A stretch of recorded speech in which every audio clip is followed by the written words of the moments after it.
कि हम ज्यादा जो है ना बार्गेनिंग और ज्यादा मेडिएशन वाली जो स्टेज में आए हैं वो न्यूट्रल रह के आए हैं कि हम पे सारे जो है ना वो ट्रस्ट कर रहे हैं। अच्छा, जहां तक आपने ये कहा है कि किसी मायदे की तरफ आएंगे, मैं अभी इस पे कबल वक्त जो है ना कुछ नहीं कह सकता, क्योंकि ट्रम्प साहब जो हैं वो जो है ना वो इतने आप वो कह लें कि कोई यकीनी किस्म के कोई बात उनके हवाले से नहीं की जा सकती। और ये जो पूरा जंग का अरसा भी रहा है उसमें भी आपने देखा है कि उनके बारे में आप कुछ पेशगोई नहीं कर सकते।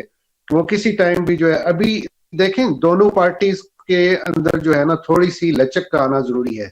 वो लचक आएगी तो अभी ये मुज़ाकरात शुरू होंगे, उसके कुछ जो है ना कुछ रिपोर्ट्स उसकी बाद आनी शुरू होंगी, तो फिर ही हम क्या सराई कर सकते हैं कि ये जो है ना हवाओं का रुख किस तरफ जा रहा है।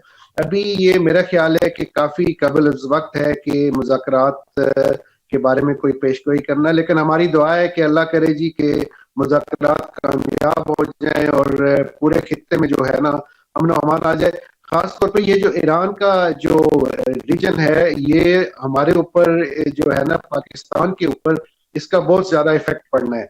अगर तो वहां पे अमन अमान होता है तो फिर भी इफेक्ट पड़ेगा, अच्छा इफेक्ट पड़ेगा। अगर वहां पे हालात खराब होते हैं तो फिर इसराइल जो है वो हमारे डोर स्टेप पे आ जाता है। ये भी मसले मसाइल हैं, इसलिए हम भी इश्यू के एक स्टेक होल्डर हैं।